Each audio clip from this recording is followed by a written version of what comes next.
माँ, मैं बहुत थक गई हूँ घर संभालते संभालते। यहाँ मेरी थकान किसी को नज़र ही नहीं आती। कुछ दिन आराम करना चाहती हूँ। सोच रही हूँ कुछ दिनों के लिए अपने मायके आ जाऊँ। आते हुए अपने बच्चों को भी साथ ले आऊँगी। वे वहीं से स्कूल चले जाएंगे। आखिर एक ही शहर में ससुराल और मायका होने का कुछ तो फ़ायदा मिले।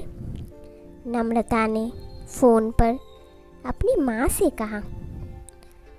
पार्वती जी ने दूसरी तरफ से कहा, हाँ बेटा, जब तेरी इच्छा हो आ जाना। आखिर ये तेरा भी तो घर है। ठीक है माँ, तो मैं कल ही आ जाऊंगी। नम्रता खुश हो बोली, हाँ बेटा, कल आ जाओ। मैं तुम्हारा इंतज़ार करूंगी। अभी मैं फ़ोन रखती हूँ, मुझे मंदिर भी जाना है। कमला जी ने फ़ोन रख दिया और सीधे किचन में गई। किचन में खाना बना रही बहू से बोली, अरे अनुपमा, सुनो, कल तुम्हारी ननद आ रही है। आज बाजार जाकर फल, सब्जी और मिठाइयाँ लेकर आना। बेचारी मेरी बेटी ससुराल में नौकरों की तरह काम करती है और उस पर कोई ध्यान ही नहीं देता। यहाँ आएगी, कुछ दिन रहेगी तो उसका मन और तबीयत अच्छी रहेंगे। सास के मुंह से ऐसी बातें सुनकर अनुपमा का चेहरा उतर गया। वह मन ही मन सोचने लगी, काश आपको मेरी थकावट भी नज़र आती।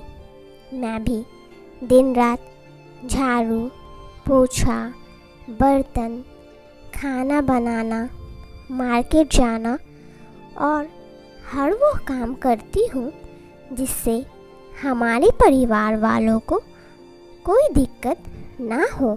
काश आप मुझ पर भी ध्यान दे पाती।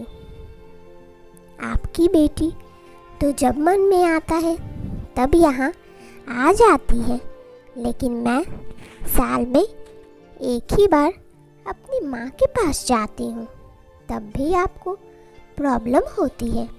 मैं भी इंसान हूँ, मेरा भी मन है।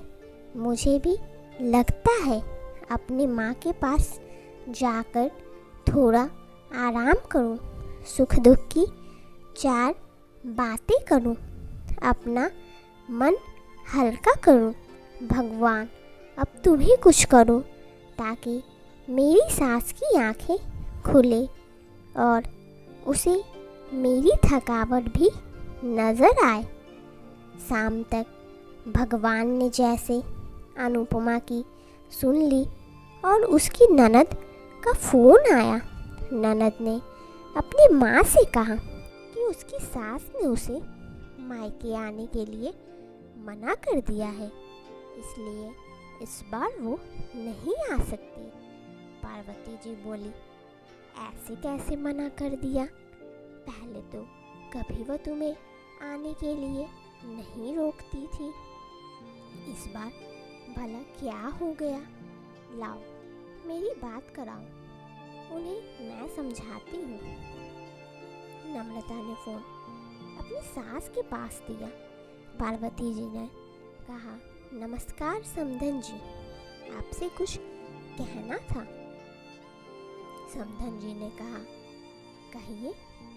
दरअसल नम्रता, कल त्योहार है, इसलिए अपने मायके आना चाहती है।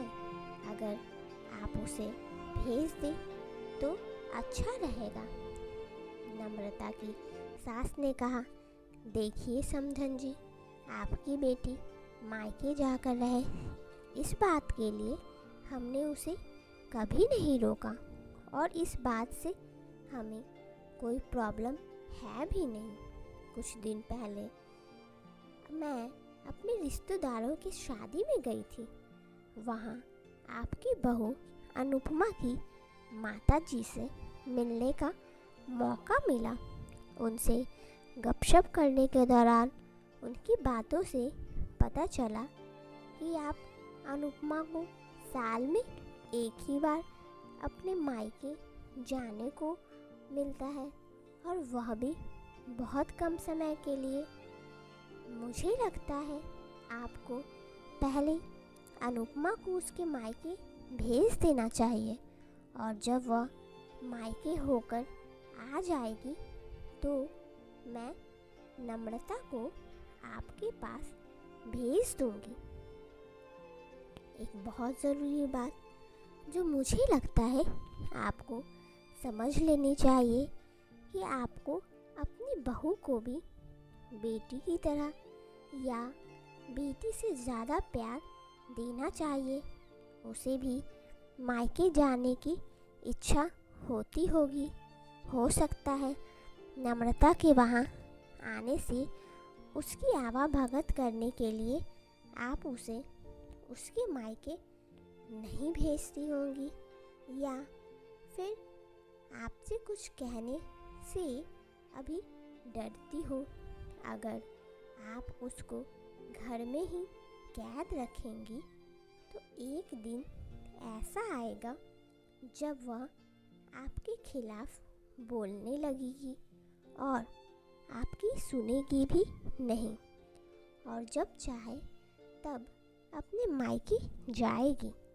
ऐसी परिस्थिति आए, इससे अच्छा है आप ही कुछ बदलाव अमल में लाएं, जिससे आपका रिश्ता और रिश्ते की मिठास खराब ना हो। पार्वती को अपने समधन के हर शब्द में सच्चाई नजर आई। उन्हें महसूस हुआ कि उन्होंने अपनी बेटी के प्यार में अंधे होकर कभी भी अपनी बहू के मन का विचार नहीं किया। उन्होंने हमेशा ही अपनी बेटी को अपनी बहू से ऊपर रखा। दूसरी तरफ नम्रता भी अपनी भाभी के बारे में हो रही इस बातचीत को सुन रही थी। उससे भी रियलाइज़ किया कि वह कभी भी अपनी भाभी से ठीक से बात नहीं करती, और जब जब वह अपने मायके जाती भाभी थोड़ी उदास रहती। पार्वती जी ने अपनी बहू को बुलाया और उसे कहा, अनुपमा, कुछ दिनों के लिए नम्रता नहीं आने वाली, इसीलिए पहले तुम अपने मायके होकर आओ। यह सुनते ही अनुपमा का चेहरा खिल गया, क्योंकि यह पहली बार था जब उसकी सास ने सामने से उसे अपने मायके जाने के लिए कहा था। अगले दिन अनुपमा अपने मायके गई, और इस बार 1-2 दिन के लिए नहीं, पूरे हफ्ते भर के लिए आई। अपने माँ बाप से, अपने रिश्तेदारों से मिलकर आई, और जब वह लौट कर आई तो उसका चेहरा खिला हुआ था। उसकी आंखें चमक रही थी। अनुपमा के आने के बाद नम्रता भी अपने मायके आई, और इस बार वह खुद सामने से अपनी भाभी से खुशी खुशी मिली और अच्छे से बात की। नम्रता ने अपनी माँ से बात करके उन्हें भी अच्छे से समझने में मदद की कि वह कहीं ना कहीं अनुपमा के साथ गलत व्यवहार कर रहे थे। दूसरी तरफ अनुपमा अपने ससुराल वालों के बदले रवैये से बहुत खुश थी। वह खुशी खुशी सबका ध्यान रखती और हर काम प्यार से करती। वह ध्यान रखती कि कोई भी ऐसी बात या काम ना करे जिससे घर में तनाव का माहौल पैदा हो। पार्वती जी अपनी बहू को खुद ही समय समय पर मायके भेज दिया करती।